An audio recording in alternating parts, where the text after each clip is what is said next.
La situación que vivimos hoy es distinta a la que vivimos cuando empezamos este proceso. En el 1998, hace 25 años, eh, Estados Unidos era indiscutiblemente la potencia hegemónica, no tenía adversarios. Los 35, 33 países de América Latina asistieron a la fundación del ALCA. Y después vinieron una cantidad de tendencias centrífugas. Los tratados de libre comercio podríamos decir que no están de moda hoy en día. El último tratado que firmó Estados Unidos lo firmó en el 2012, que fueron los tratados de Colombia y Corea del Sur. O sea que hace 10 años que Estados Unidos no firma tratados de libre comercio. Y lo que era antes un mundo unificado bajo la hegemonía de Estados Unidos, hoy es un mundo dividido. Ya no podemos hablar de Estados Unidos como una potencia que está liderando la liberalización comercial, sino como una potencia que está un poco a la defensiva y que está utilizando para su dominio no el liderazgo, digamos, comercial, sino un liderazgo geopolítico, militar, cultural, etc. Entonces, si nosotros no tenemos en cuenta estas variables en la nueva situación, pues vamos a ser inferiores a los retos que se nos presentan. En ese momento, cuando empezó todo el proceso del ALCA, era casi que una discusión económica, ¿sí?, sobre la conveniencia o no de la liberalización comercial y las reglas, etc. Ahora es otra discusión que incluye que Estados Unidos busca su liderazgo a través de mecanismos extraeconómicos y de coerción. El otro aspecto que me parece importante es que el mundo está mucho más dividido. La presencia de Rusia y China juega un papel definitivo en el escenario mundial y es un papel creciente, es un papel reforzado por los BRICS, que están en expansión. El campo de influencia de Estados Unidos se ha mantenido básicamente igual, que es el mundo occidental, de Europa y algunos cuantos países de América Latina, mientras que el campo de los BRICS se está expandiendo financiera, geopolíticamente, comercialmente, y nosotros no podemos ignorar eso y tendremos que tenerlo en cuenta en nuestros análisis. Yo creo que un tema que vamos a tener que debatir mucho va a ser el tema de China, porque China juega un papel distinto al de Estados Unidos, partiendo del simple hecho de que es el principal socio comercial de la mayor parte de los países del mundo y que tiene tratados de comercio, podríamos denominarlos no ideológicos. China hace acuerdos con las dictaduras, las democracias, los sistemas feudales, tribales, lo que sea, sin imponerles condiciones de tipo ideológico, político y geopolítico. Así estén más o menos implícitas. En cambio, Estados Unidos es el defensor de la civilización occidental, entre comillas, y lidera toda la venta de un modelo económico, cultural, político, mientras que China juega un papel distinto y creo que por eso va ganando, o por lo menos en perspectiva podría ganar. Esa es una variable que nosotros tenemos que considerar, porque a pesar de que Estados Unidos ha satanizado a Rusia y a China como los malos del paseo desde hace un siglo, la influencia de estos países es creciente e inevitable. El otro aspecto que a mí me gustaría resaltar es que en América Latina, ya lo había señalado en un momento anterior, tenemos que hacer un balance más detallado y más profundo de las experiencias de los gobiernos alternativos y del papel de cada país. Yo creo que estamos muy casados en un modelo de integración ideológico. Yo creo que eso fue una de las cosas que fracasó en los últimos 20 años, y es que cuando se depende de que haya una afinidad ideológica para los procesos de integración, estos procesos siempre van a ser inestables, parciales, porque van a depender de los cambios de gobierno. Yo creo que nosotros tenemos que buscar un modelo de integración más allá de los temas ideológicos. Y para eso tenemos que diferenciar la crítica a los modelos internos de cada país de una definición, pues entre comillas, neutra de los procesos de integración, que no estén sujetos a las variaciones en las ideologías de cada uno de los gobiernos. Yo creo que ese es el esfuerzo que tenemos que hacer. Por eso el debate sobre la integración económica de las relaciones creo que tiene que trascender o diferenciarse del debate sobre el modelo de desarrollo, porque el modelo de desarrollo, hay muchos países que pueden hacer una contribución positiva a la integración, pero que practican políticas reaccionarias en lo interno, y nosotros tenemos que saber darle el justo papel a cada una de las políticas si se quiere que el cambio de modelo no depende de los procesos de integración, depende de la correlación interna de fuerzas dentro de cada país. Y nosotros no podemos atribuirle a la integración la responsabilidad de los cambios de modelo interno en cada país, sino ser pues, muy específicos sobre el tema de la correlación de fuerzas. Eso hay muchos casos que se pueden señalar, pero nos saca el tema de debate de la situación interna, de tal forma que nosotros podamos aceptar que cada país tenga el modelo político de acuerdo a sus circunstancias culturales, históricas y políticas, sin que tengamos que interferir desde fuera sobre las características de su sistema democrático.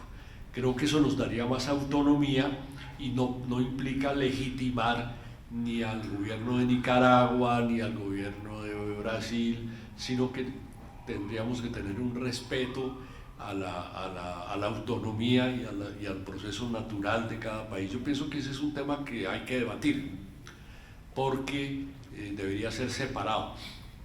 El otro aspecto que no puedo dejar de tocar es el papel de Colombia. Colombia es un país estratégico para Estados Unidos, por su ubicación, por su afinidad histórica. Hace más de un siglo que Colombia, sin ningún momento de distancia, ha sido el más leal socio de Estados Unidos en todos los campos, bases militares, participación en la guerra de Corea, alianza a la Segunda Guerra Mundial, modelo en la Alianza para el Progreso. Podría hablar pues 2 horas sobre toda la abyección de los gobiernos colombianos. Y Estados Unidos va a estar muy pendiente del proceso político reciente, pero no se puede ignorar que yo creo que el actual gobierno de Petro va a tener un problema muy grave en cuanto que va a tratar de mantener la alianza con Estados Unidos, especialmente mientras que el Partido Demócrata esté en el gobierno, pero puede ponerse en cuestión esta alianza si llega a ganar en el Congreso los seguidores del Partido Republicano. Entonces puede haber cambios a finales de año dependiendo de lo que pase en Estados Unidos y de todas maneras yo no creo, el gobierno actual de Colombia no ha sido muy preciso con respecto al tema de la renegociación de los tratados de libre comercio. Ayer, en estos 2 días que han sucedido, varios miembros del gobierno han ratificado que no va a haber renegociación del TLC con Estados Unidos, sino que va a haber una revisión. Revisión que no se sabe en qué consiste, porque más o menos consiste, por lo que han dicho hoy y ayer, es que va a ser un diálogo entre los países para ver si de buena voluntad y por mutuo acuerdo se hacen algunas modificaciones no sustanciales en temas como normas de origen, plazos de desgravación, etc. Pero eso está todavía pendiente. De todas maneras, en la agenda que ya lleva un mes discutiéndose en reuniones bilaterales con Estados Unidos, no aparece el tema de los tratados. Aparece el tema del narcotráfico, el tema de la paz, el tema de la extradición y no el tema de los tratados. Según nos hemos enterado, el gobierno de Colombia y el de Estados Unidos han decidido postergar el debate sobre los tratados de libre comercio 1 año. O sea que ese será un tema que se discutirá la semana entrante, pero la coalición de gobierno actualmente está dependiendo críticamente de la alianza con partidos que apoyaron los tratados de libre comercio. O sea, César Gaviria, Vargas Lleras, etcétera, son personas que forman parte integrante de la coalición de gobierno, fueron gente que apoyó los tratados de libre comercio y va a ser tiene muy poco espacio político Petro para llegar a un acuerdo con ellos para reformar los tratados que ellos mismos habían apoyado. Entonces yo creo que digamos, la variable colombiana es una variable que hay que tener en cuenta en los procesos. Yo creo que de todas maneras el esfuerzo de fortalecer el mecanismo de diálogo político de CELAC, que es hasta el momento eso, intentar resucitar UNASUR también puede ser importante, pero yo creo que de todas maneras la apuesta más importante sería tratar de mantener el Mercosur y la CAN. Sí, no, yo con eso dejo ahí para ser juicioso en materia de tiempo. Bueno, buenísimo. Vamos a seguir entonces con Ademar Mineiro, de Reprip. Bueno, justo pasamos de mediodía, entonces buenas tardes. ¿Ahí está? No, no hay micrófono. No.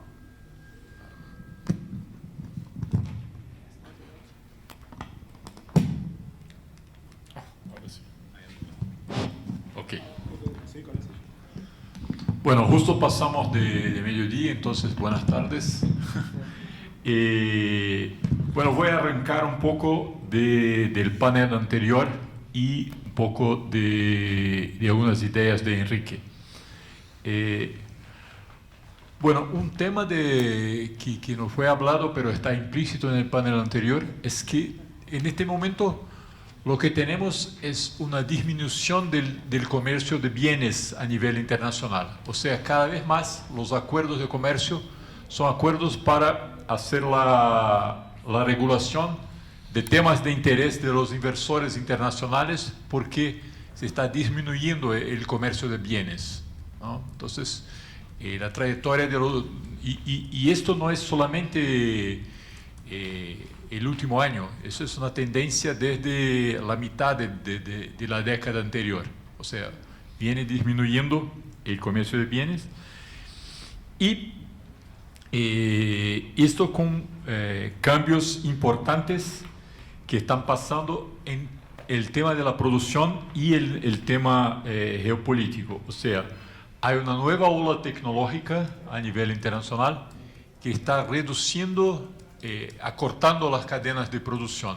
O sea, junto con las medidas de protección que cada país tiene adoptado frente a la crisis, hay una posibilidad tecnológica de hacer ese acortamiento, ¿no? Entonces, eso viene pasando hace un tiempo, ¿no?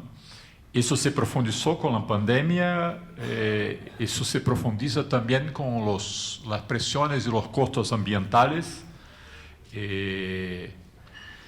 con la guerra en Ucrania también, e incluso con los mecanismos de sanciones, porque los mecanismos de sanciones pusieron énfasis en los temas financieros y en cómo estos temas financieros también influyen en el comercio. Entonces, de todo eso hubo una presión fuerte para la reducción de las cadenas internacionales. Así que estamos hablando de un nuevo momento. Entonces, el momento ahora de discusión, cuando hacemos la discusión sobre el tema de integración, no es la discusión que hicimos hace 20 años, porque estamos haciendo eso en una otra situación productiva y en una otra situación geopolítica.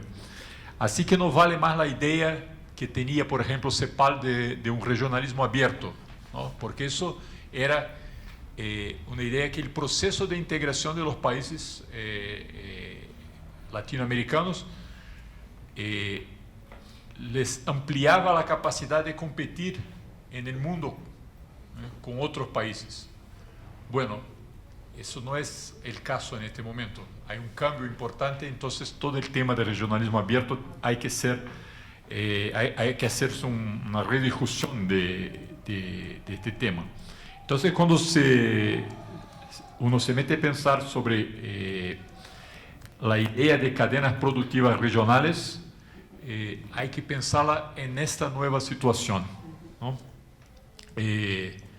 Bueno, el efecto, incluso el efecto del comercio con China fue reforzar al interior de los países de América Latina este componente de exportación de bienes primarios, ¿no? O sea, el comercio con China es básicamente un comercio de exportación de commodities de nuestros países. Entonces,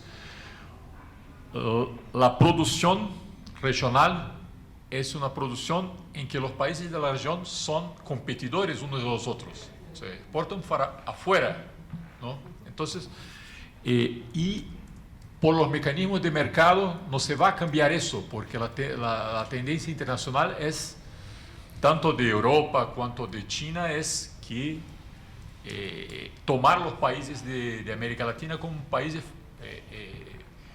para el suministro de productos primarios a China o a Europa, etc. Incluso con el tema de Ucrania eso se amplía. Ayer hablaba que por ejemplo, con la imposibilidad del suministro de algunos productos desde Ucrania, crece la importancia de países de América Latina. Y uno puede tomar como ejemplo el maíz, ¿no? Milho para los brasileños.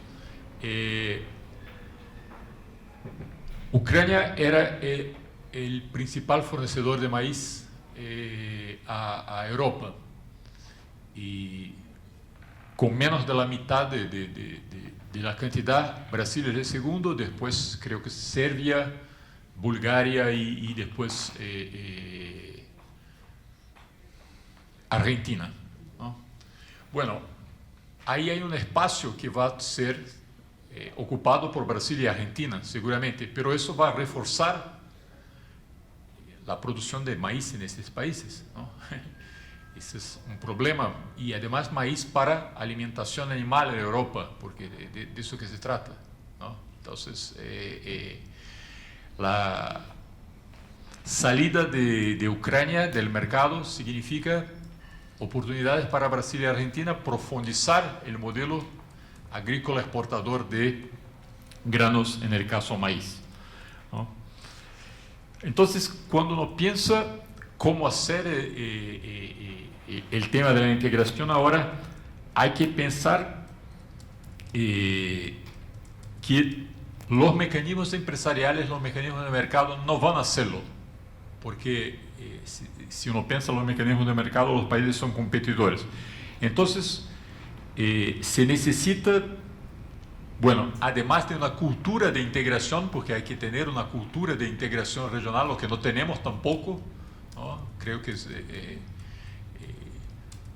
donde hay un poco más de eso es quizás en el fútbol, con la Libertadores y todo eso, ¿no? Pero en el tema de producción no hay una discusión seria sobre la integración de los países. Entonces se necesitan una decisión política, y de esa decisión decorren políticas industriales, ¿no?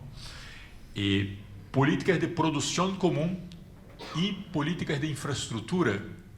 Y eso tampoco puede significar que algunos países como Brasil, Argentina y México, por ejemplo, van a ser los productores de los bienes finales y los otros van a ser suministradores de bienes intermedios, ¿no?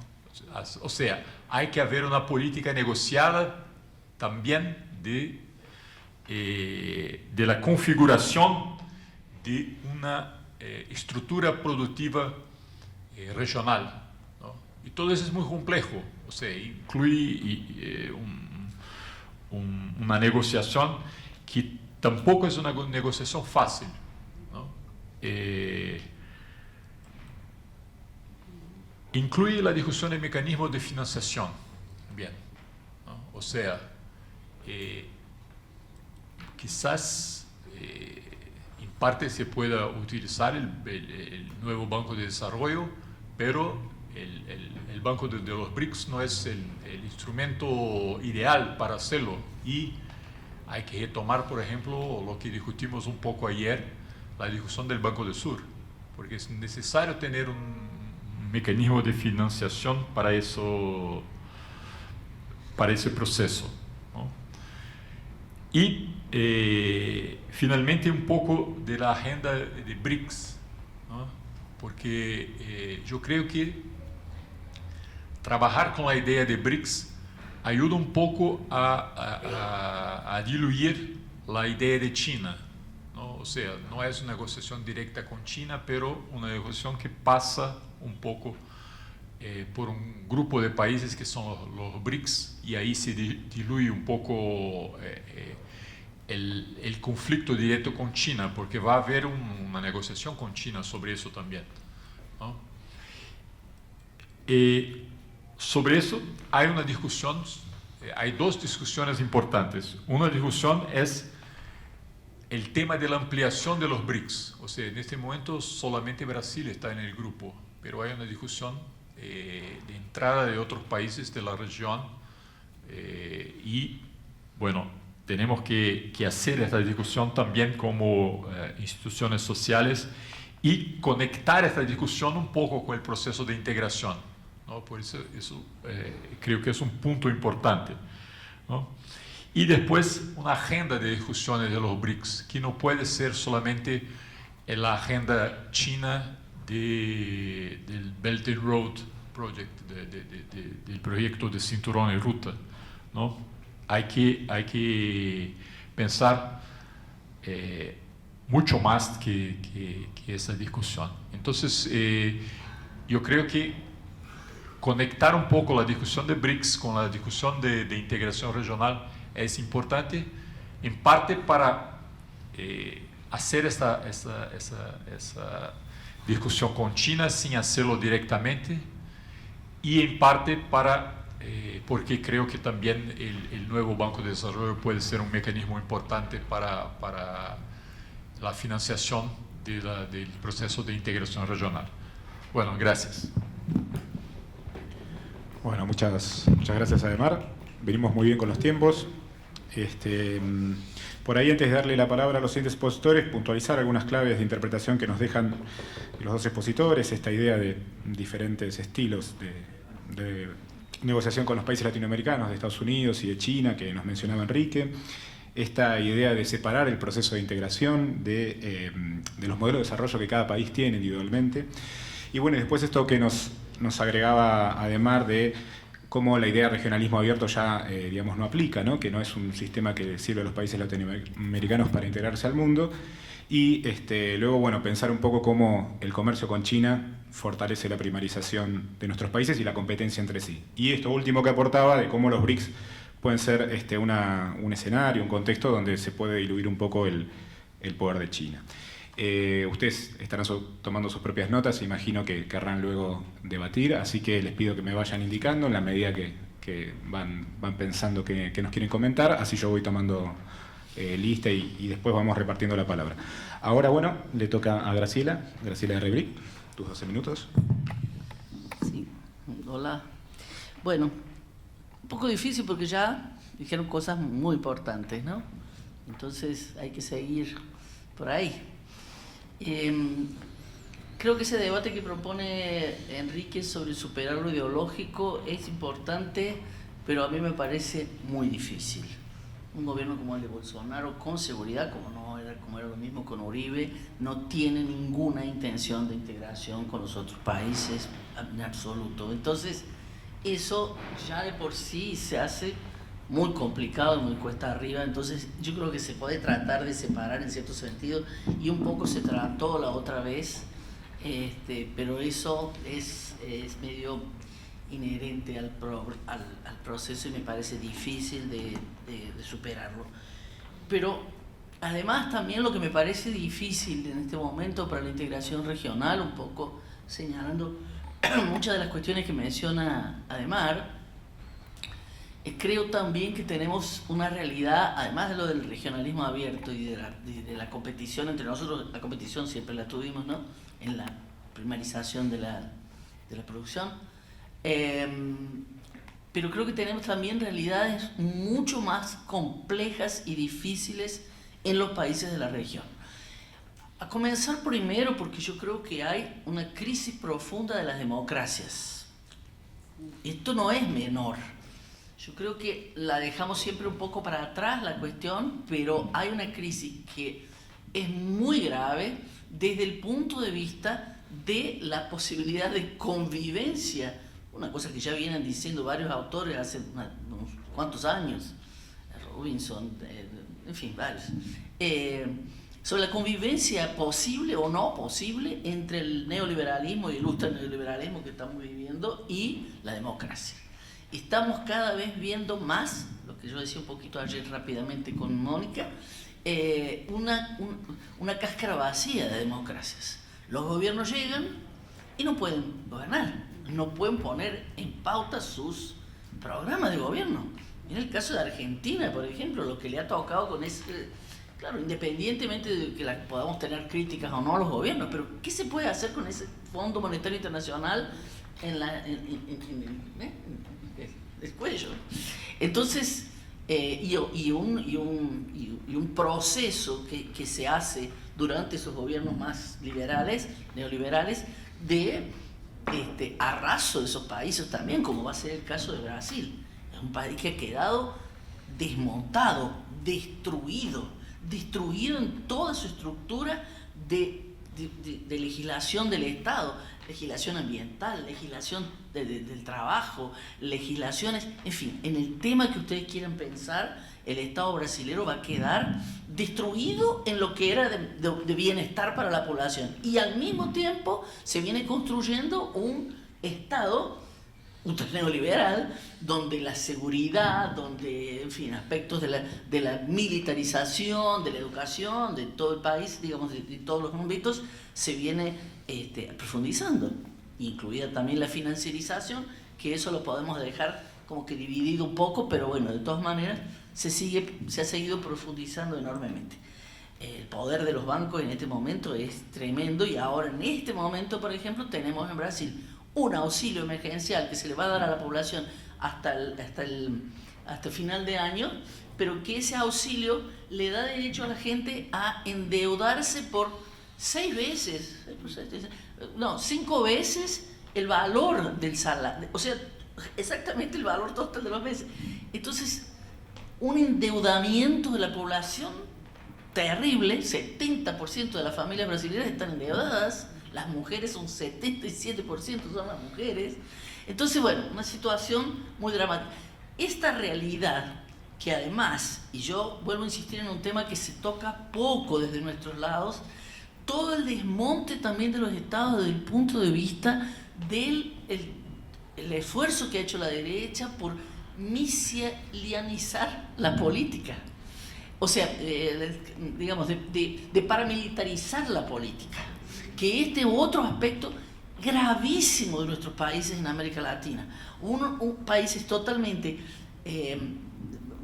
divididos, violentados, fragmentadas las comunidades a partir de las políticas deliberadas de Estados Unidos, del combate, el místico combate al tráfico de drogas que solo ha destruido los tejidos sociales de América Latina y ahora, y básicamente en gran parte ahora llegando ya en Argentina a niveles brutales también, que no se veían tanto, y aquí ha significado un destrozo también de las estructuras de la organización social, por ejemplo. En fin, entonces estoy diciendo que nosotros tenemos que partir de una realidad diferente también. No podemos hablar de integración regional como hablábamos hace 20 años atrás, y la patria grande y no sé qué más. O sea, es una situación mucho más compleja, donde el tema de los fondos ilícitos, por ejemplo, juega un papel, el lavado de dinero, la fuga de capitales, juega un papel también enorme que tendría que tener allí una base tal vez de pensar cómo se buscan capitales para esa integración. En fin, a su vez también, como siempre digo, todos estos cambios han provocado cambios muy profundos también en la propia estructura de clases de las sociedades.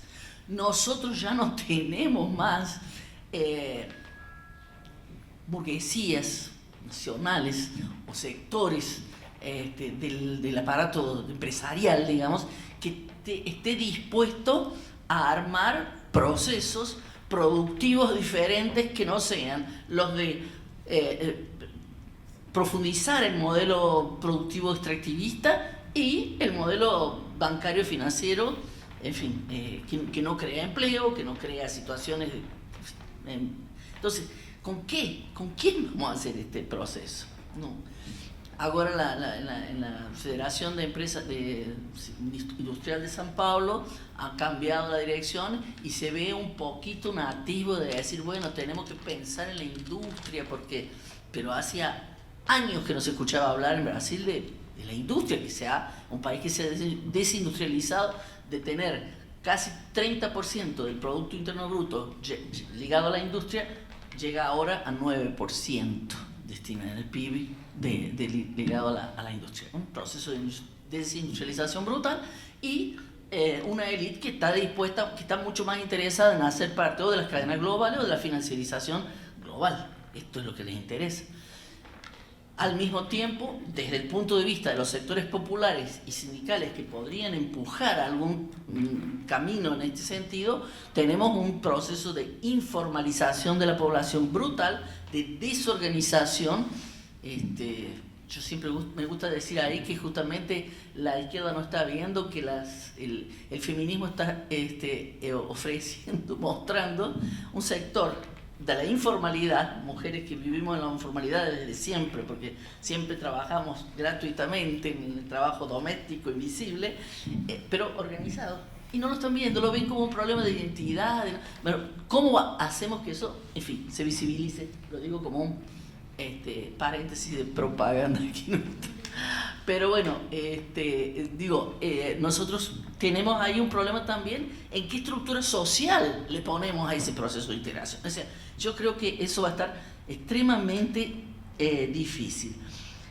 Pero al mismo tiempo que tiene eso, y ya para dar la segunda idea y con eso cerrar, la semana pasada participábamos con Ademar y con Felipe en un evento sobre BRICS y hubo una discusión interesante, varias cosas interesantes sobre los BRICS, que tuvo que ver con un estudio que hizo un sector del IPEA, del Instituto de Datos del Gobierno de aquí de Brasil, pero es independiente, es autónomo.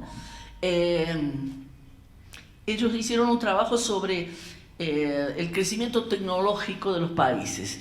Hicieron un estudio comparativo en los últimos años, lo digo rápido, explicó un poco mejor él, pero el crecimiento de China e India es absolutamente gigantesco y el declinio de Estados Unidos y de los países de la órbita occidental. Entonces, esto en realidad es una base también de lo que es, de dónde surge la necesidad de los BRICS en el sentido de decir, la arquitectura financiera global, el modelo, digamos, de gobernanza global, no atiende más a las nuevas necesidades de lo que se ha llamado los países emergentes, no atiende más al tamaño de las economías, al proceso de crecimiento de estas economías, sobre todo la China, pero India también, y esto está forzando un modelo, un movimiento contrahegemónico. Que es el papel tal vez más interesante de los BRICS, si se puede hablar de esa manera. O sea, tendría ese papel contrahegemónico para modificar o pensar desde otras posibilidades el proceso de la multipolaridad de la que venimos hablando hace muchos años.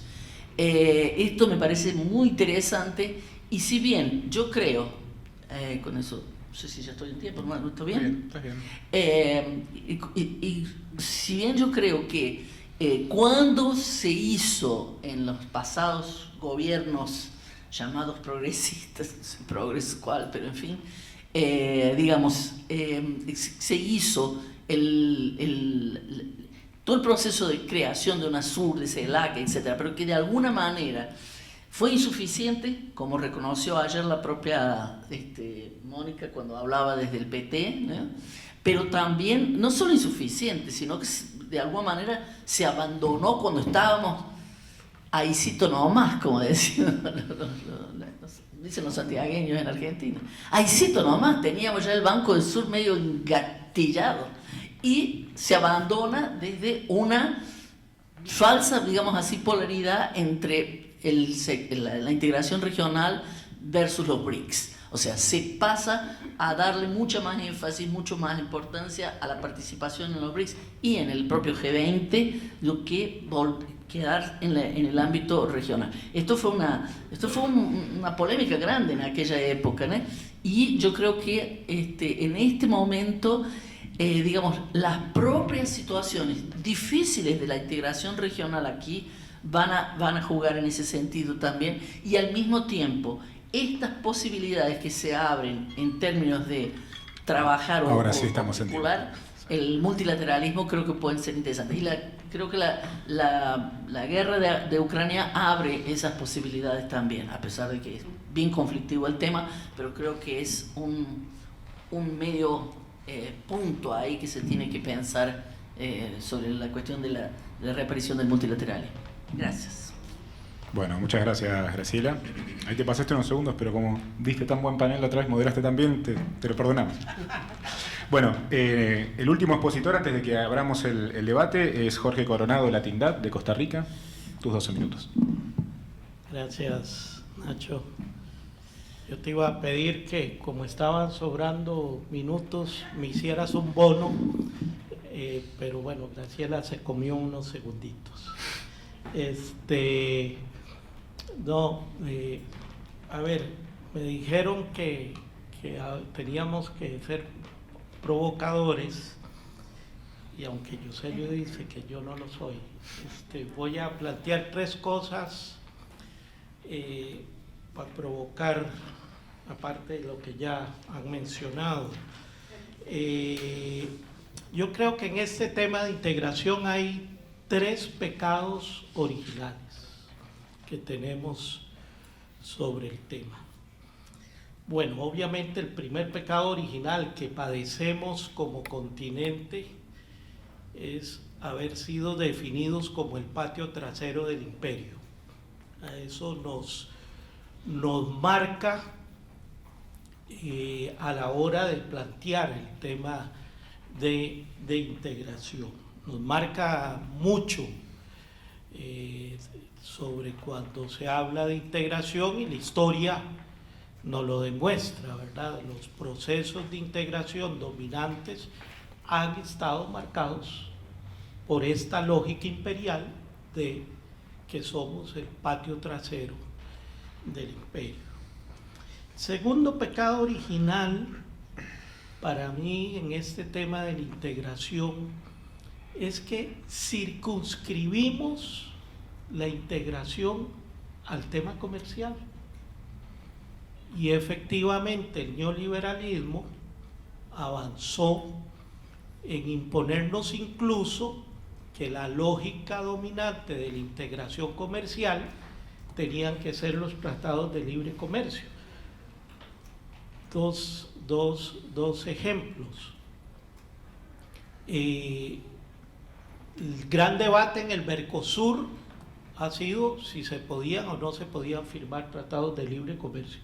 Ese ha sido el gran debate de los últimos años, y que lo ha entrado a profundizar la crisis. Y el segundo, el caso de Centroamérica con el SICA, que es el Sistema de Integración Centroamericana, que data desde la década de los 60, es uno de los procesos de integración más viejos de América Latina. Y el SICA, la única modificación que ha sufrido en estos 60 años ha sido una reforma de integración aduanal determinada por el CAFTA, ¿verdad? De la apertura aduanera de Centroamérica en función del interés del CAFTA.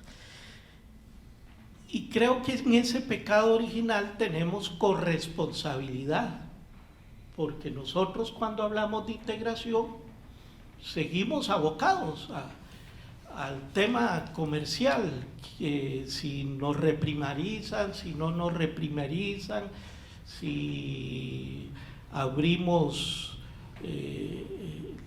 commodities o no, y no le colocamos otros ejes.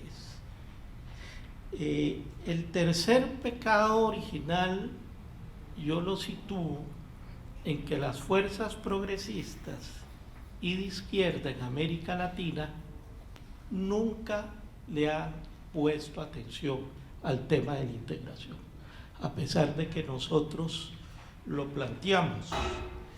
Y desde los movimientos sociales, recordemos cuando a principios, entre finales del siglo XX y principios del siglo XXI, sacamos aquella viejísima consigna, la integración desde los pueblos.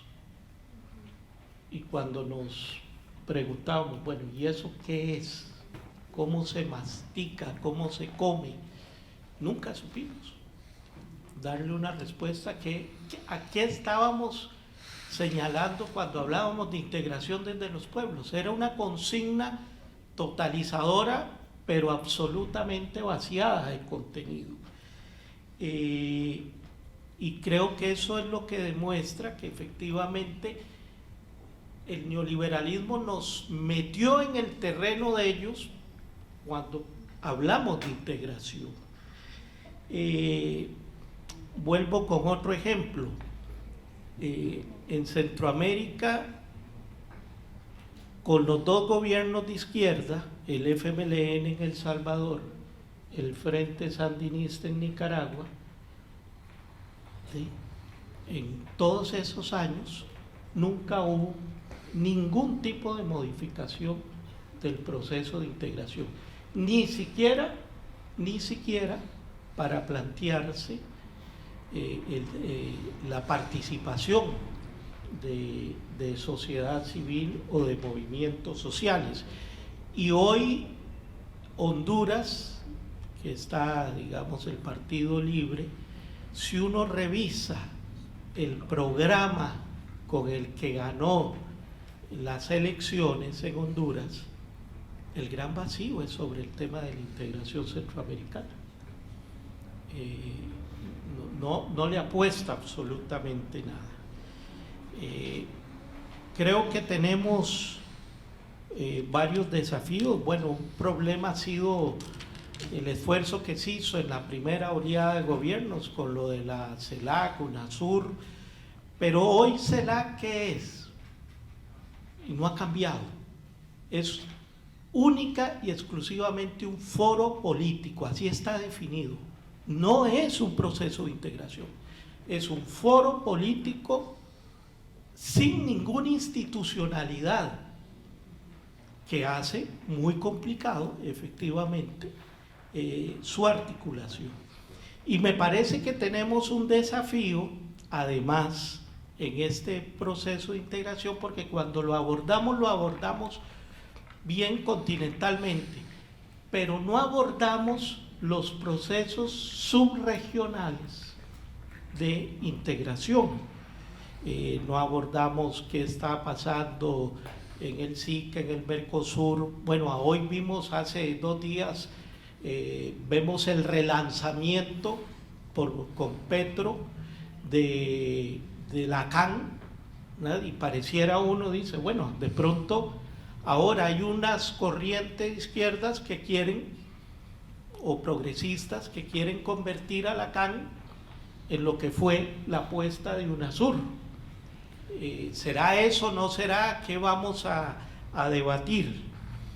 Y creo, y bueno, tenemos la Alianza del Pacífico, hoy formalmente con 4 gobiernos progresistas: México, Chile, Perú, por dicha no hay ningún peruano o peruana que me reclame. Sí hay. Bueno, entonces todavía hoy constituido así como medio progresista, Y bueno, esa Alianza del Pacífico, que fue efectivamente una respuesta ideológica, pero apostándole al tema comercial, que están planteando estos gobiernos en materia de la Alianza del Pacífico. Hoy mi país, Costa Rica, ya acaba de hacer la solicitud formal de adhesión a la Alianza del Pacífico con un gobierno que podríamos situarlo entre Bukele y Bolsonaro en ese punto medio y que apuesta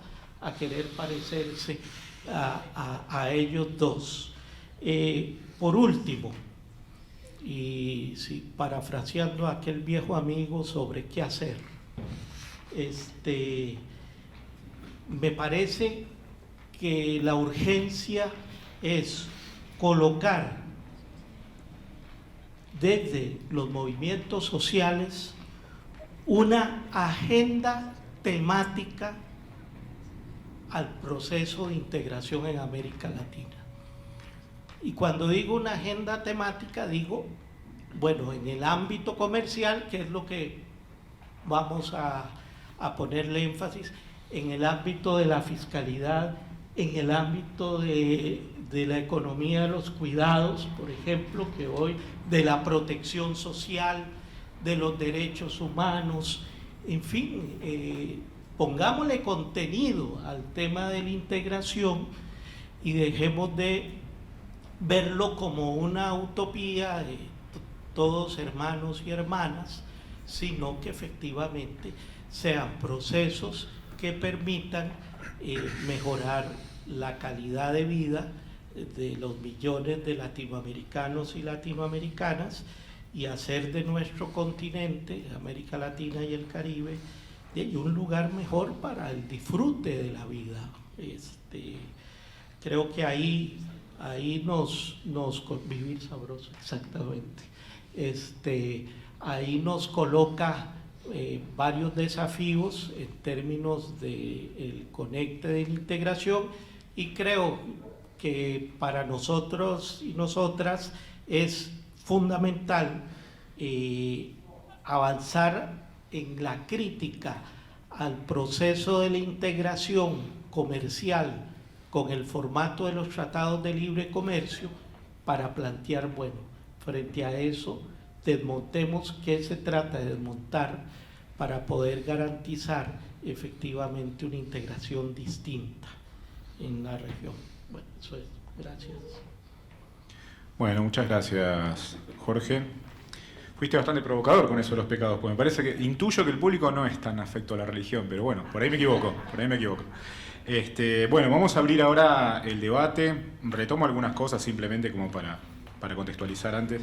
Graciela nos hablaba un poco de las dificultades de superar lo ideológico, pero fundamentalmente de la crisis que el neoliberalismo lleva a las democracias, ¿no?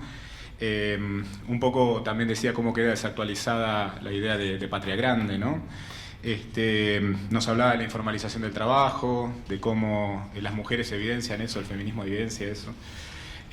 Y cómo me pareció muy interesante esto que decías, Graciela, de cómo los BRICS son de alguna manera ponen en evidencia, digamos, que el modelo de gobernanza global no está atendiendo las necesidades de los países emergentes. Y bueno, después vino Jorge con sus provocaciones y sus pecados. Nos decía, bueno, un poco estas cosas que padecemos, ¿no? De ser patio trasero del imperio, o pensarnos desde ese lugar, ¿no? Y cómo la integración se limita al tema comercial, ¿no? Lo problemático también que es cuando uno piensa la integración desde los enunciados, ¿no? Desde, bueno, esta es una integración de los pueblos, pero que termina siendo una enunciación vacía. ¿Cómo la llenamos de contenido práctico, ¿no? Cómo una integración puede tener, y recién cuando cerrabas decías esto, pongámosle contenidos de fiscalidad, no sé, de economía del cuidado, de un montón de cosas que podemos trabajar desde la integración, protección social. Bueno, también nos señalabas otros foros que están un poco vacíos, la CELAC.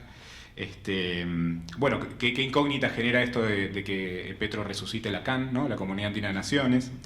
Y bueno, ¿qué pasa esto? La Alianza del Pacífico, una alianza pensada en términos comerciales por gobiernos neoliberales y que ahora, digamos, los países que la integran están liderados por gobiernos progresistas. Bueno, muchas preguntas abiertas, ¿no? Así que ahí se van anotando algunos. Ya tengo 3. Bueno, vamos a empezar por Esteban, que levantó primero la mano. ¿Sí? Después viene Sofía y Luciana. Bueno, en primer lugar, gracias por las exposiciones, las ideas, las sugerencias, las provocaciones, porque son muchos temas. Claro, podríamos decir que están todos en el ámbito del global, de la gran tendencia de integración, pero ¿sobre qué base? ¿No? A propósito de los temas que nos convocan. Si me permiten, una cosa muy corta, yo tuve la experiencia, no la voy a contar entera, pero quiero a partir de esa experiencia hacer una reflexión respecto a lo que señalaron acá. Yo tuve la oportunidad de trabajar, fui secretario ejecutivo adjunto de un organismo del Sistema Andino de Integración en Perú, algunos años, de integración, que es un tratado y que es parte del Sistema Andino de Integración actual, o lo que queda de él, ¿no?, en cooperación e integración en salud. Yo vengo del mundo de las ciencias sociales, pero estuve a cargo de toda una experiencia de trabajo interministerial, de programas y de proyectos de cooperación en salud. Tuvimos experiencias, además de negociación conjunta, en ciertos medicamentos biológicos e insumos. Incluso lo compartimos después con las experiencias incipientes, pero bastante interesantes a la época, ¿no?, del Mercosur, ¿no?, en salud. Me acuerdo perfectamente de eso. ¿Y por qué cito esto? Porque no quiero hacer una reflexión sobre esa experiencia, pero el Sistema Andino de Integración. Chile se salió de la Junta del Acuerdo de Cartagena por los temas, particularmente durante la dictadura, de regulación de aranceles, ¿no?, evidentemente. Pero no se fue de estos instrumentos del Sistema de Integración, que por ejemplo en el ámbito de la cultura y la ciencia y la tecnología es el convenio Andrés Bello, cuya sede está en Bogotá, ¿no? No se fue del Hipólito Unanue, de cooperación andina en salud, cuya sede está en Lima, etc. ¿Y por qué cito esto? Porque a propósito de del relanzamiento, entre comillas, porque tiene que ver más bien con el cambio de la protémpore, la presidencia protémpore del Consejo Andino de Presidentes. Hoy día son presidentes todos, no hay presidentas, pero en fin, y que asumía Pedro Castillo, ¿sí? Y en ese contexto, Gustavo Petro hizo las reflexiones que señalaba aquí Jorge, etc. Pero ¿por qué es importante? Organismos que se fueron reduciendo. Venezuela salió, como sabemos, ¿sí? Salió también no solo respecto del sistema gubernamental, pero también de algunos de los organismos de ese sistema. Por ejemplo, el Parlamento Andino, ¿no? Pero ahí quedó una experiencia que ha tenido flujos y reflujos, contradicciones de acuerdo a las políticas de los distintos gobiernos.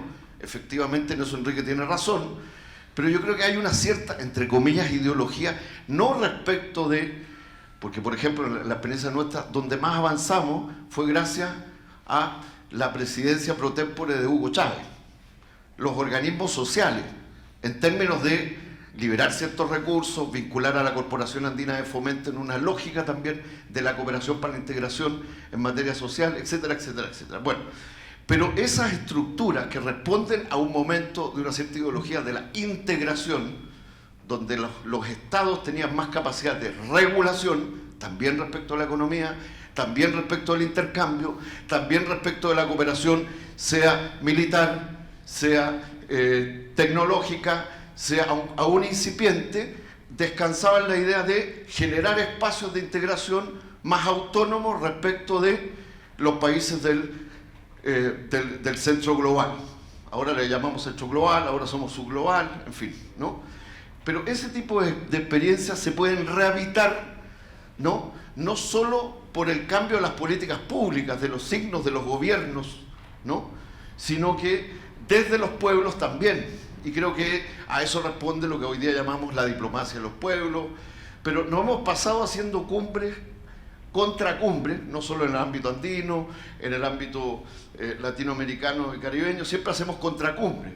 ¿Cuántos de nosotras y nosotros hemos estado en tantas cumbres alternativas, ¿no?, que siempre lo ven desde, ¿no?, la sociedad, los movimientos sociales, etc.? Bueno, en síntesis, yo sí creo que ahí hay un elemento central de la construcción de políticas de diplomacia de los pueblos, de construcción de lo que impide la integración. En el campo nuestro es claro, ¿no? La desregulación, la pérdida de soberanía en distintos ámbitos, todo eso significa deconstruir. O sea, y en ese sentido es cierto, no hay, en los últimos periodos, comparto con Enrique, respecto de la política del imperio en su expresión norteamericana, respecto del tema de la desregulación, los tratados de libre comercio, pero la batalla contra los TLC y los tratados bilaterales de inversión y todos sus derivados modernizados, replanteados, es fundamental seguir en la desconstrucción de aquello, es decir, en la derogación, la revisión,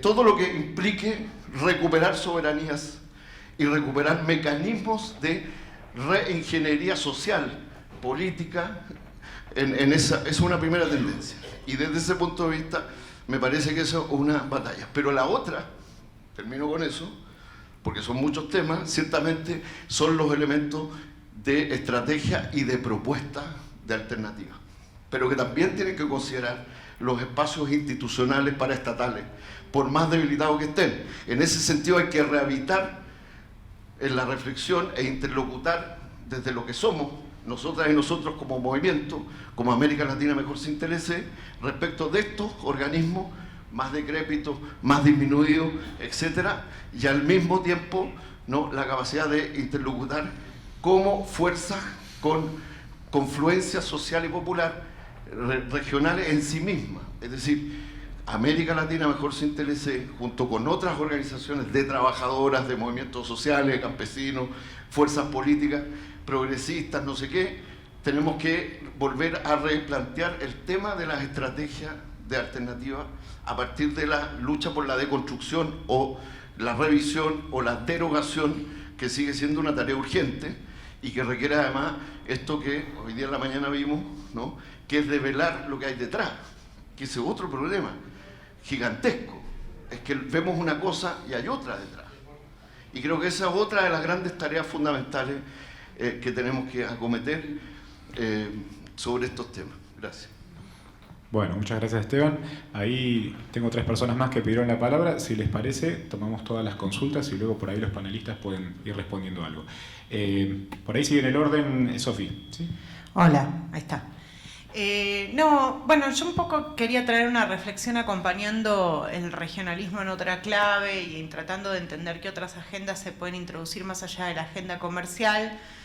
Y vieron que cuando uno es carpintero todo es un clavo y un martillo. Entonces, bueno, como yo trabajo la agenda digital, lo que estoy viendo es que hay una ausencia total de regionalismo en la agenda digital y creo que nunca fue tan necesario como ahora empezar a abordar el problema de la digitalidad a nivel regional. ¿Y por qué lo digo?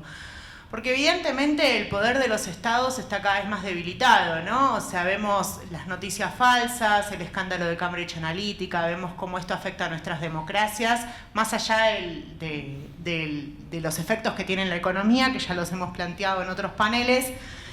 Pero a veces digo, ¿cómo regular o pedirle que pague impuestos a una empresa como Twitter que fue cuasi vendida por el monto de la deuda externa argentina con el Fondo Monetario Internacional, digamos? O sea, es como imposible y de hecho hasta la Unión Europea plantea fiscalidad para las empresas tecnológicas en términos regionales, ¿no? Porque ya son actores que superan ampliamente la capacidad de los estados de regular. Si esto le pasa a Argentina o a Brasil, ni hablar a Paraguay, Uruguay, Ecuador o países más pequeños de la región, ¿no? Uno empieza a pensar que es cada vez más difícil y estas empresas no es broma. O sea, estas empresas están organizando los discursos, están organizando las formas de pensar de la gente, están esparciendo noticias falsas, están esparciendo, están afectando nuestras democracias, instalan debates e instalan sentidos de pensamiento en la sociedad y entonces me parece que una agenda en términos tecnológicos regional, una agenda inteligente, debería incluir fiscalidad, debería incluir auditoría algorítmica, hasta la Unión Europea lo plantea en clave regional, hicieron un organismo específico para la auditoría tecnológica de estas empresas. Yo a veces digo, bueno, en Argentina por ahí tenemos la capacidad técnica y financiera para poder montar un organismo que regule y que controle la creación de tecnología y cómo se crea y con qué criterios y demás, pero hay países de la región que no tienen esa capacidad, ¿no?, de auditar un algoritmo, de auditar un código fuente. No es una cosa fácil que hace cualquier persona, ¿no? Entonces, me parece que está faltando una agenda regional en términos tecnológicos de integración, de entender cómo defendernos frente a este cambio del capitalismo en clave regional. Ni hablar de la agenda de ciberseguridad y de ciberdefensa, ¿no? Y esto le interesa tanto a gobiernos de izquierda como de derecha, porque cada vez más los gobiernos son vulnerables a ataques de ransomware o de distintos tipos de debilidades informáticas que pueden llegar a debilitar gobiernos y hasta derrocar gobiernos, ¿no? Entonces, los gobiernos son cada vez más débiles y esto es un problema muy grave. Bueno, en Argentina, de hecho, la base de datos del RENAPER, con todos nuestros documentos de identidad, se vende en internet porque la han filtrado y nadie hace nada y parece que no pasa nada y seguimos, ¿no? Entonces, nada, quería plantear la necesidad de introducir esta otra dimensión también para entender el regionalismo en otra clave, ¿no? Y no solamente en clave comercial, sino también en clave de fortalecimiento político dentro de un mundo que realmente cada vez más nos escapa como países si no tenemos una agenda de cooperación, porque nos faltan los recursos, realmente nos faltan los recursos para poder defendernos frente a estas realidades. Nada más. Muchas gracias, Sofía. Sigue en el uso de la palabra Luciana. Yo, bueno. Dos cosas quería decir. Una, para comentar algo a Enrique. Enrique, yo entiendo la lectura que él está haciendo en términos de competencia en todo sentido entre Estados Unidos y China, ¿no? Y Enrique arrancó diciendo que hoy los TLC, pensando a Estados Unidos como actor protagónico, no sería un tema central porque Estados Unidos hace muchos años que no tiene una política agresiva de salir a firmar tratados. Yo me quedé pensando y digo, sí, tiene razón Enrique.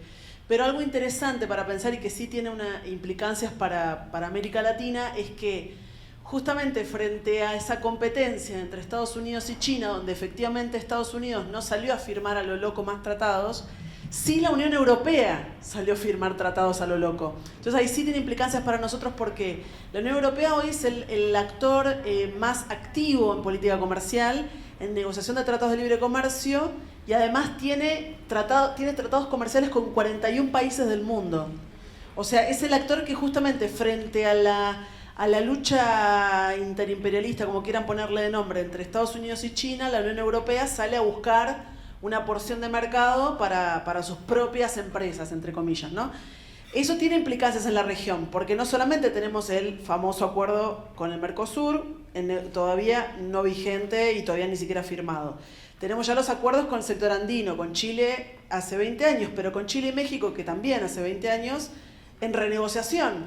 ¿Y qué apareció en la renegociación? Y esto es interesante para Colombia, para Perú y Ecuador, que son los que tienen los tratados viejos, entre comillas, con la Unión Europea. ¿Qué apareció en la renegociación? Estoy haciendo conejitos para todos, ¿no?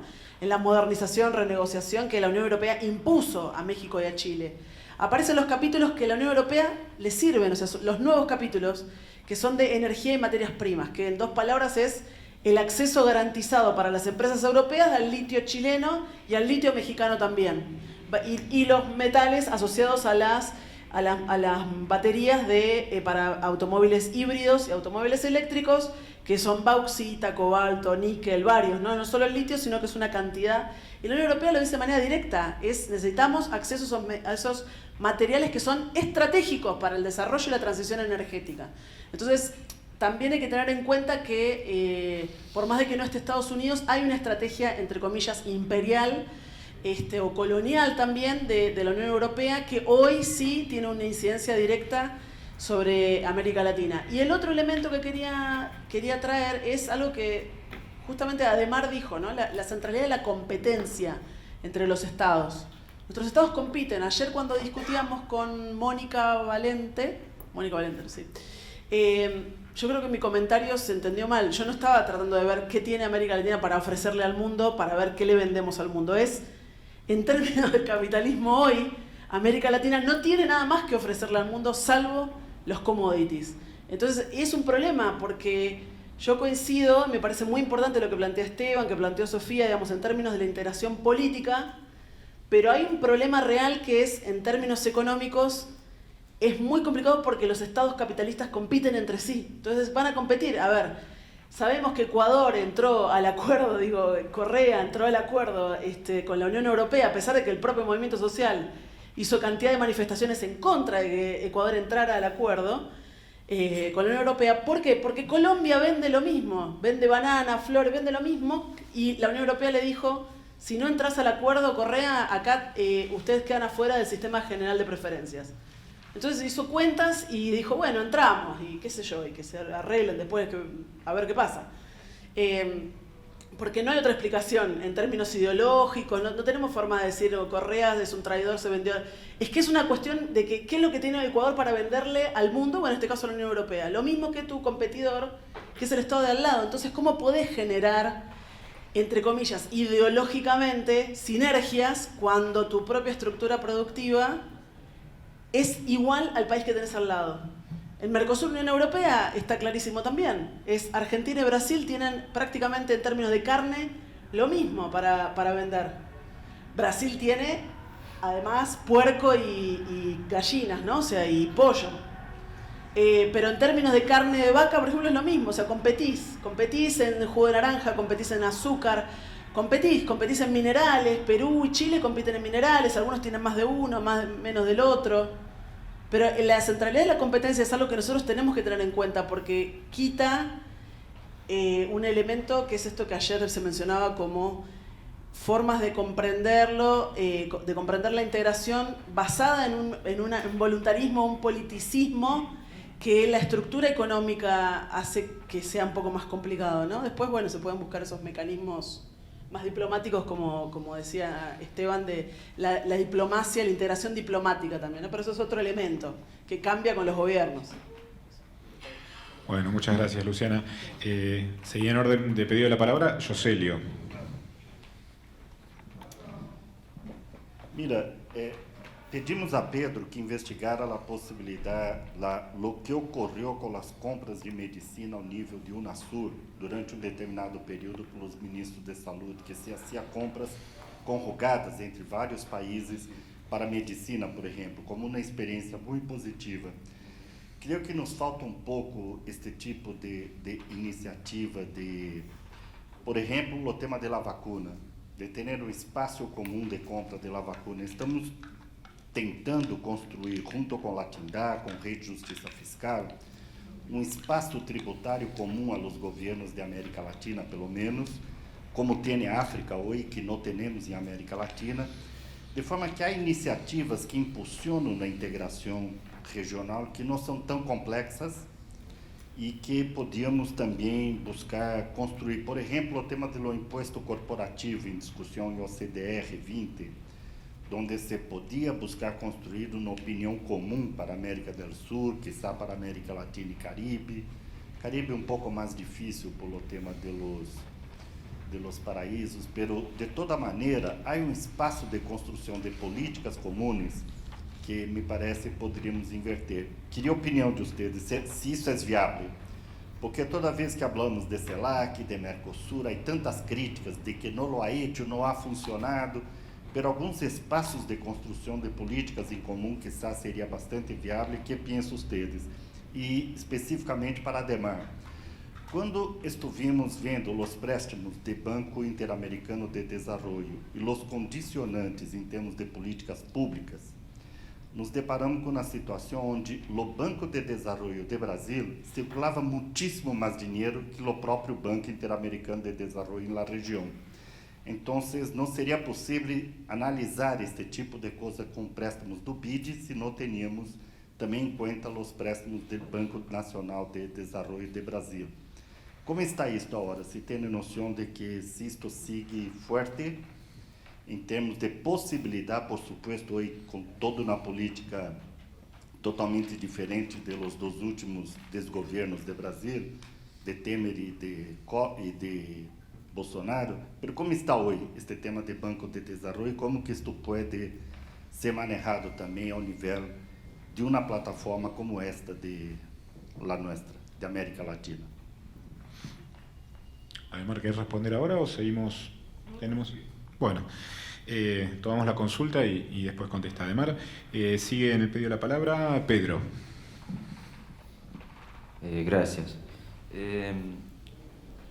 Quisiera poner la invitación que hizo Jorge para que pensáramos en los contenidos, porque sí es algo que, bueno, ya estoy, no tanto como los y las que están en la mesa, pero hace un tiempo escuchando sobre integración y todo eso, también haciendo parte de Rebrief. Y sí, los principios están, ¿no? Estamos con la soberanía, la autodeterminación, la democracia, la solidaridad y todo eso, pero sí pensando en los contenidos, y quisiera como hacer sugerencias y escucharles sobre ese tema. Me parece que lo primero, y que es muy obvio, es el tema de la capacidad de producción pública en términos de tecnologías de salud, ¿no? Que si pensamos la integración regional, eso sí tiene que ser un eje muy importante, porque ahí está la soberanía en términos de balance, no sé si así la expresión en español, pero balance comercial, ¿sí? En términos de ingresos y salidas de moneda del país, ¿no? Hay un debate muy fuerte acá en Brasil sobre eso. Los mecanismos de compartir tecnología entre los países, eso es algo que se hace muy poco, y que si en el ámbito regional tenemos mecanismos y regulaciones en ese sentido de permitir que los países y los académicos y académicas compartieran tecnología e informaciones, eso sería muy importante.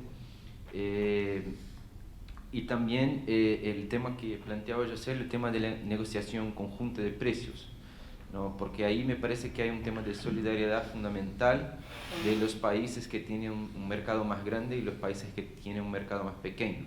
Por ejemplo, Bolivia, que tiene un mercado pequeño y tiene mucha dificultad de negociar precios más bajos, ¿no? Porque es un tema de volumen. Pero Brasil, que es el sexto mercado internacional de medicamentos, sí, y el más grande comprador público de medicamentos del mundo, sí puede conseguir precios más bajos. Así que si hay un mecanismo de coordinación regional, y eso ya se intentó hacer en UNASUR, por ejemplo, y hay casos que hubo mucho éxito, José, y eso es algo que vamos a buscar demostrar en ese estudio, es fundamental. Y bueno, lo último, se hablaba Luciana antes de las buenas prácticas, y yo me puse reflexionando que generalmente son buenas para las corporaciones o los países ricos, pero sí podríamos hacer un esfuerzo de buscar buenas prácticas que contribuyen para el vivir sabroso, por ejemplo, ¿no? En temas de salud pública, en temas de tecnología, y ahí recolectar datos de buenas prácticas regulatorias que le permiten, por ejemplo, transferencia de tecnologías, buenas prácticas regulatorias que permiten, por ejemplo, más espacio para la inversión pública en términos de producción local, y eso sí sería interesante, ¿no? ¿Cuáles son las buenas prácticas para nosotros? No de la OCDE, ¿no? Pero para reforzar la autodeterminación y la soberanía y la democracia de nuestros pueblos. Gracias. Muchas gracias, Pedro. Bueno, había una consulta por el fondo que no sé si era Alberto o Gonzalo. Gonzalo. Bien.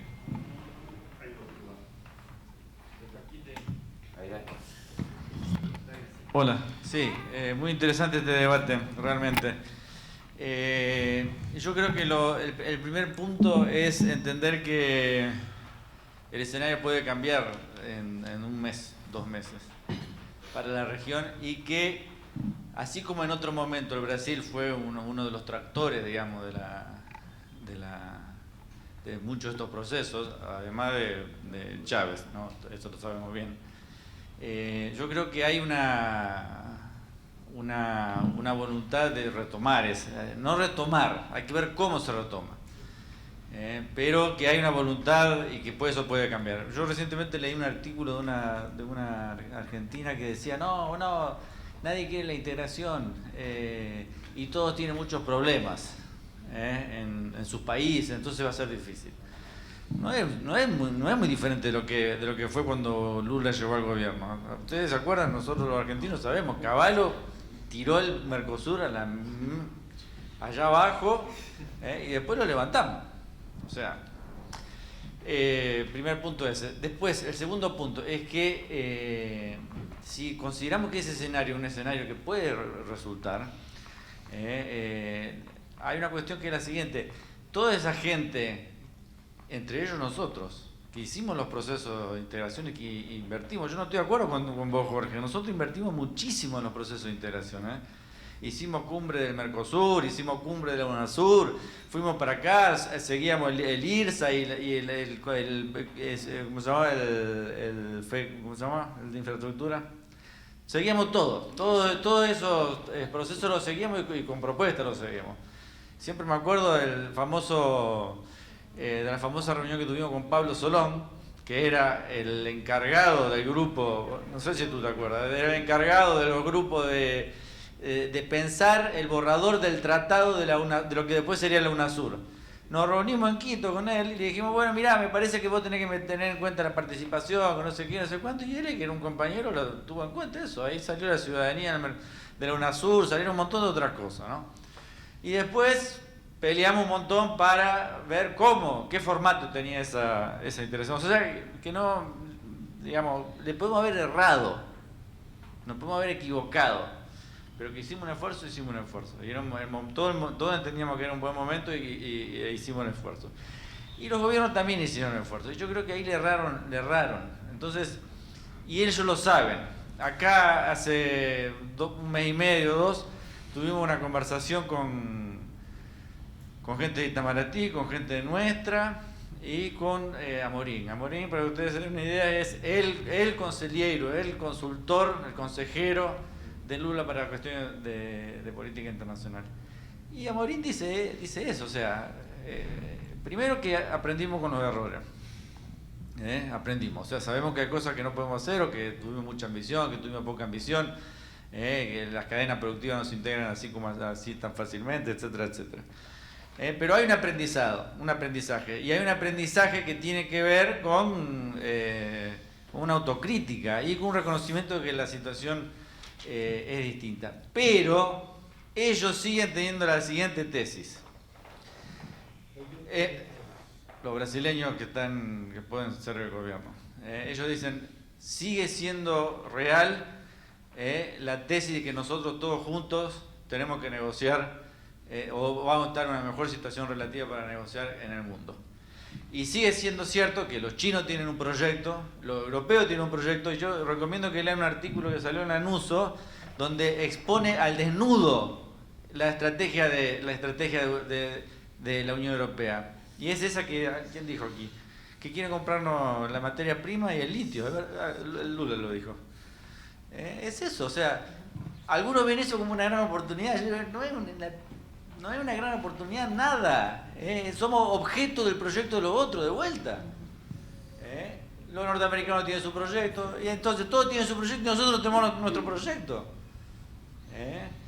Entonces, sumando todos estos elementos, yo creo que nosotros no tenemos nuestro proyecto. Entonces, por eso me parece muy interesante esas cosas que fueron dichas ahora, Sofía, Pedro. Nosotros tenemos que llenar de contenido, nosotros tenemos que decir, o sea, este análisis de la coyuntura internacional, que no nos sirva para decir, no, estaban todos confundidos, no sé qué, no sé cuánto. No, que nos sirva para decir, primero, queremos eso al margen de la ideología e incluyendo la ideología. Nosotros no somos una ente asexuado, no, tenemos ganas, tenemos visión, etcétera, etcétera.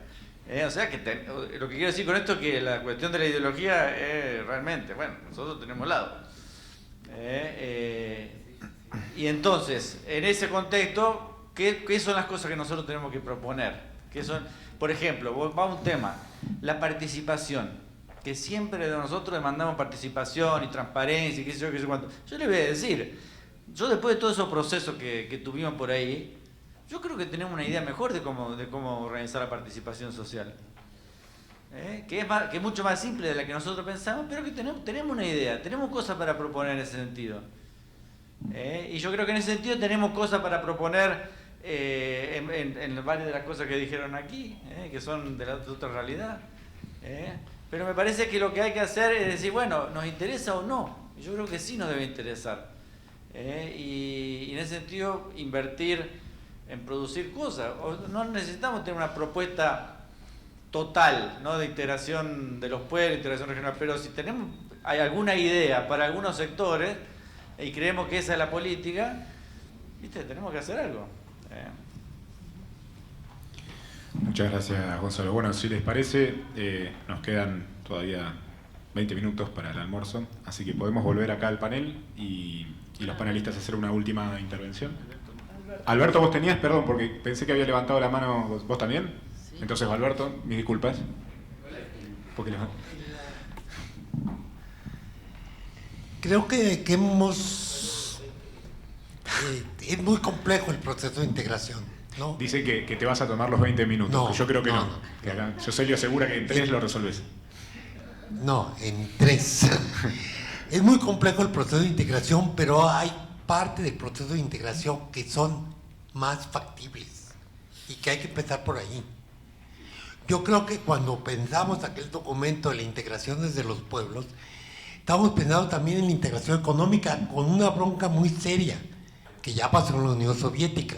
Haces una división del trabajo, tú produces carros, tú esto, tú aquello, y a la hora que se rompe la unidad, dejas a la mayoría de los países fregados, ¿no? Yo me industrializo y tú produces materias primas. El mismo esquema. Y sí somos muy competitivos en cuanto a capacidades y de recursos en la mayoría de los países de América Latina. La integración a ese nivel es muy complicada y de muy largo plazo. Pero sí hay posibilidades de integración en términos de fortalecer una soberanía regional que te permita tener una interlocución mucho más, en una correlación de fuerzas mucho más cercana a nosotros para negociar tu participación en el mundo desde un modelo distinto. Yo no creo que sea viable que cada país por separado logremos eso. Entonces creo que, bueno, hay mucho avanzado ahí. Pensemos en qué cosas podemos hoy avanzar en una nueva coyuntura y digamos pensando más integralmente el proceso de integración latinoamericano, ¿no? Lo dejo. Bueno, fueron 3. Muchas gracias. Sí, menos de 3. Dicen que lo bueno si es breve es a veces bueno, así que genial.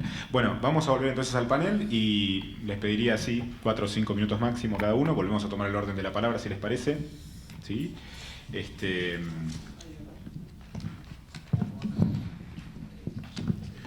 Bueno, comenzamos con Enrique. Sí, 2 ideas. Yo pienso que hay que buscar una plataforma mínima de integración, que no será ni la plataforma del ALBA ni la plataforma de la Alianza del Pacífico, sino hay que buscar una plataforma que pueda incluir la mayor cantidad de gobiernos que tengan diferente orientación ideológica. Esa tarea no se ha realizado. Hay cosas que se han avanzado en Mercosur y en la CAN y en diferentes experiencias, pero creo que es una tarea pendiente y nosotros podríamos avanzar en esa dirección para contribuir en esa tarea. Lo segundo es que yo veo que es inminente la renegociación, modernización, revisión o como se llame de los acuerdos con la Unión Europea, por varias razones. Una, porque hay nuevos temas. Lo que se discutió hace 10 años ya no es lo mismo que hay que discutir ahora. La economía digital, el tema, por ejemplo, de las plataformas, cosas tipo Uber y todo lo que significa ese tipo de empresas, eso no está incluido suficientemente en los acuerdos. Entonces hay una necesidad mutua de Europa y de los países con los cuales firma Europa de renegociar, replantear temas, alargar procesos de liberalización, excluir productos, etcétera, etcétera. Yo creo que eso va a ser una cosa inevitable y creo que deberíamos prepararnos para eso. Y en tercer lugar, yo creo que hay que hay que incluir en dos temas que me parecen muy importantes en la integración actualmente, que son el tema de los alimentos y el tema del cambio climático, en donde América Latina puede tener alguna serie de ventajas y algunas cosas importantes que decir, que van a adquirir un peso específico diferente en la situación dada la guerra, la crisis internacional, etcétera, etcétera. Inclusive el tema de las materias primas se está reenfocando desde otro punto de vista, porque en el tema de materias primas va a ser muy importante en los próximos años para los procesos de las nuevas tecnologías, la energía eólica, la energía solar, etcétera, y inclusive para la reforma de un sistema monetario en el cual los temas pues, de anclar en materias primas estratégicas las monedas ante la crisis del dólar, del euro, etcétera, puede ser una oportunidad interesante. Bueno, muchas gracias, Enrique. Ademar. Bueno, empiezo por la pregunta de Jocelio sobre el Banco Nacional de Desarrollo de Brasil. Bueno, se puede usar el banco, pero el banco tiene una naturaleza específica, que es la financiación de estrategias de empresas brasileñas. O sea, si uno va a utilizar el Banco Nacional de Desarrollo de Brasil, eso significa asumir desde el principio que las empresas brasileñas van a ser hegemónicas, porque el banco sirve a eso.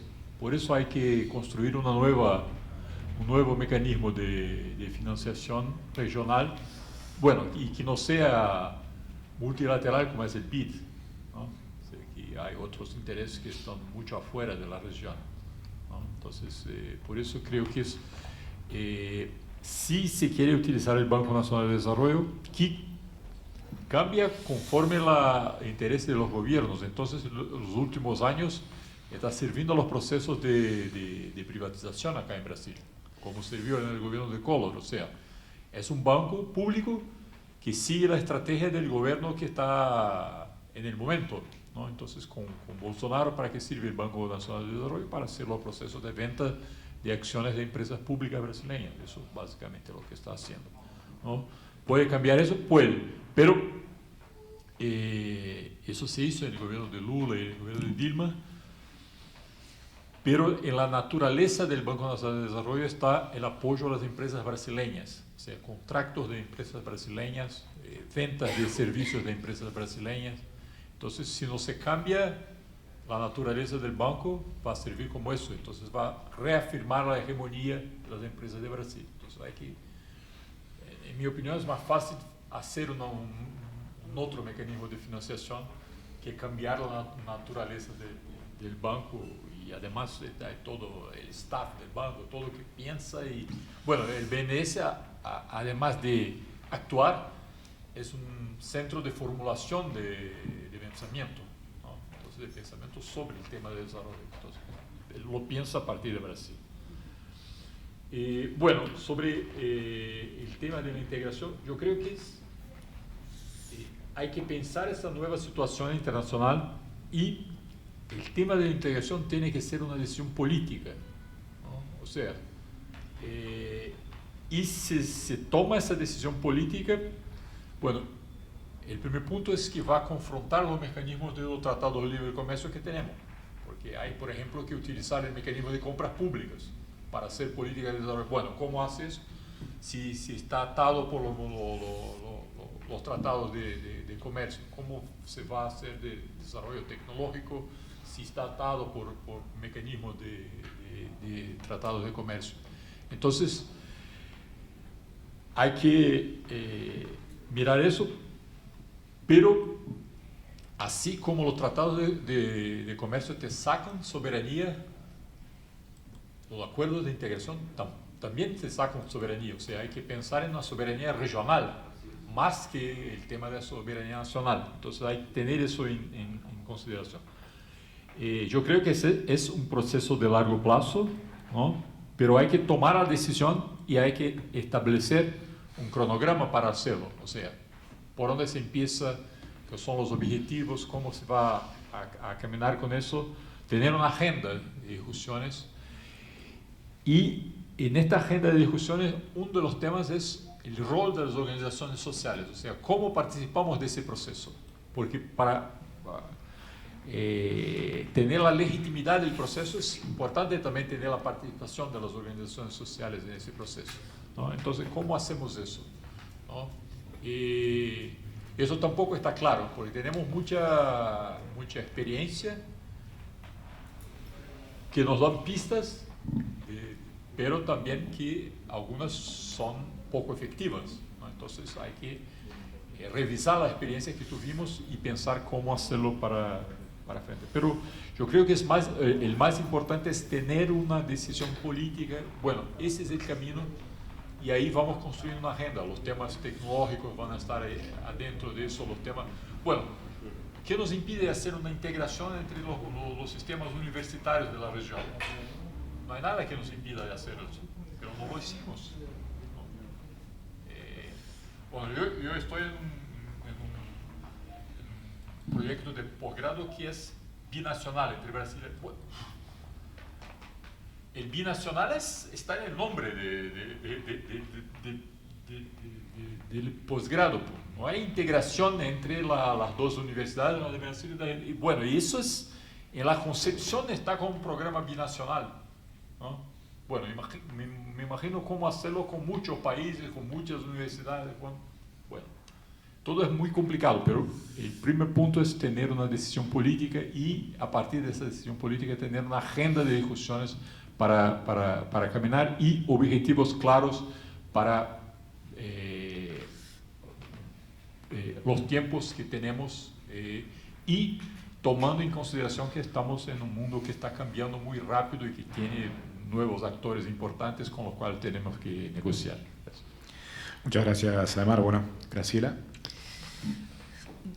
Creo que este debate está siendo muy importante. Varios de los debates que estamos teniendo están actualizando discusiones que ya hemos tenido o que precisan, en fin, que precisan crecer. Y creo que en este caso el tema de la integración regional estamos caminando en una perspectiva, pero todavía precisamos de más debate para ir llegando más conjuntamente.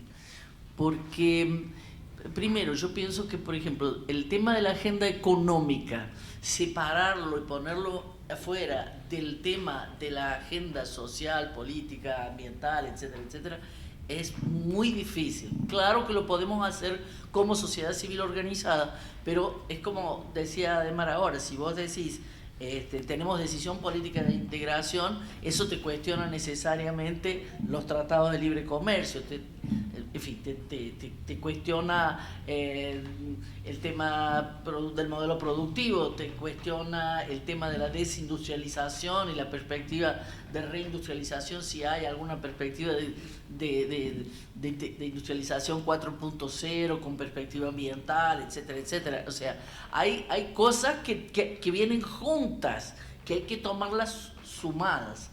Yo creo que nosotros sí fuimos bastante esforzados en hacer el tema de la integración regional, y por eso decía, estuvimos ahícito, pero también a nosotros mismos nos faltó en algún momento, después de la salida del ALCA, solo lo sabe muy bien, este acuerdo político para seguir haciendo para poner el foco en la integración regional. Lo tratamos muy fuertemente y desde el punto de vista de los actores sociales de esa época no conseguimos ponerlo.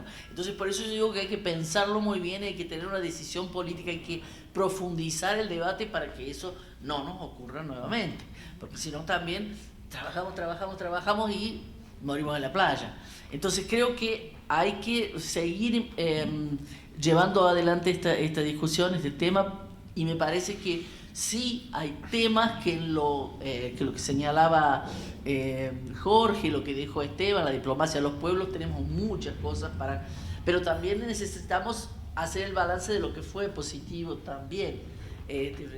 Ignacio se acordaba por ejemplo, de las disposiciones migratorias, de todo lo que se ha avanzado en la región en términos migratorios, la guerra que se impidió entre Colombia y Venezuela, qué sé yo. Eso fueron también procesos que tuvieron a ver con esa integración regional. Entonces yo creo que hay que hacer un balance, hay que seguir discutiendo más profundamente esto.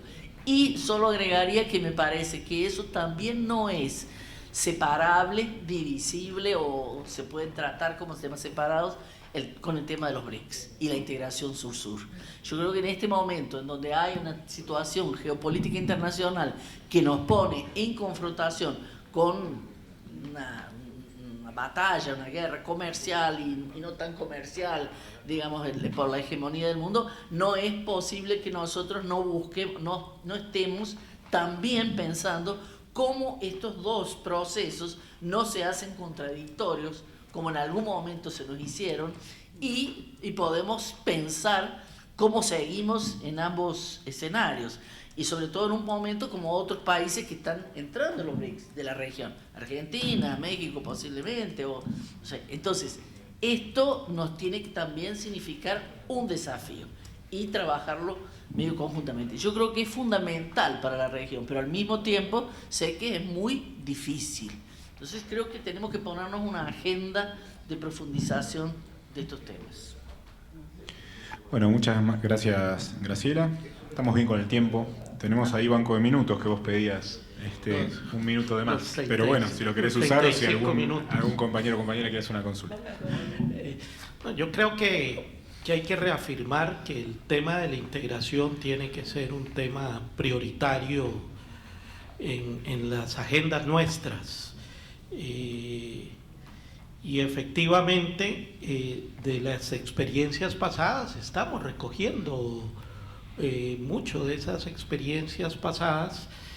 Por ejemplo, en el debate que estamos teniendo con algunas cancillerías en este proceso de reconstrucción de la CELAC sobre el tema de la participación social, ahí estamos recogiendo todas las propuestas que se hicieron del famoso Consejo de Participación Social de UNASUR, y además aprendiendo también de lo que fue la experiencia anterior.